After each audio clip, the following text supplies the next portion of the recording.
کریں۔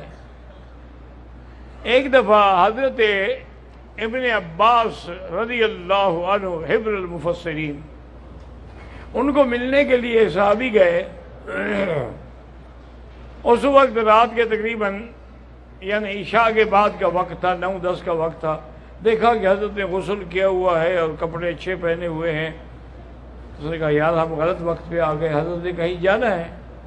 تو گئے سلام کیا کہ حضرت ہم تو آپ سے مسئلہ پوچھنے آئے تھے لیکن آپ تو کہیں جا رہے۔ انہوں نے کہا میں کہیں بھی نہیں جا رہا، آپ نے جتنے مسئلے پوچھ رہے ہیں پوچھ رہے ہیں۔ یہ تو میں نے غسل یا خوشبو اس لیے لگائی ہے کہ جیسے ہم چاہتے ہیں کہ میری بیوی بند سنور کے رہے، بیوی بھی چاہتی ہے کہ خامن بند سنور کے میرے پاس آئے، تو میں جب بیوی کے پاس جاتا ہوں تو پہلے تیاری کرتا ہوں، غسل کرتا ہوں، کپڑے پہنتا ہوں، خوشبو لگاتا ہوں، پھر بیوی کے پاس جاتا ہوں۔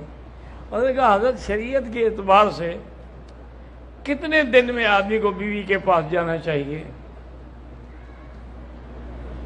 انہوں نے فرمایا میرا بھائی بات یہ ہے کہ ویسے تو چاہے تو روز بھی جا سکتا ہے، لیکن کم از کم ایک آدمی کو کتنی عورتوں کی اجازت ہے؟ اور نے کہا جی 4 بیویوں کی۔ نے کہا پھر اس کا مطلب ہے کہ ہر بیوی کا چوتھے دن باری آئے گی نا، تو 3 دن کے بعد چوتھی رات جو ہے اس کا حق ادا کرو۔ حضرت ابن عباس جیسا آدمی جی، وہ کوئی چھوٹے عالم تو نہیں تھے نا جی۔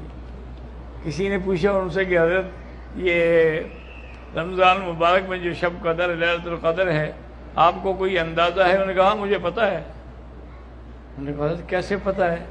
انہوں نے کہا کہ دیکھو قرآن پاک میں ہے انا انزلناہ فی لیلۃ القدر وما ادراک ما لیلۃ القدر لیلۃ القدر خیر من الف شہر۔ صرف لیلۃ القدر کا لفظ جو ہے اللہ نے قرآن میں 3 دفعہ فرمایا ہے، حالانکہ اہم سے اہم بات بھی ہو تو 2 دفعہ ہوتی ہے، تو اس کو 3 دفعہ دہرایا گیا۔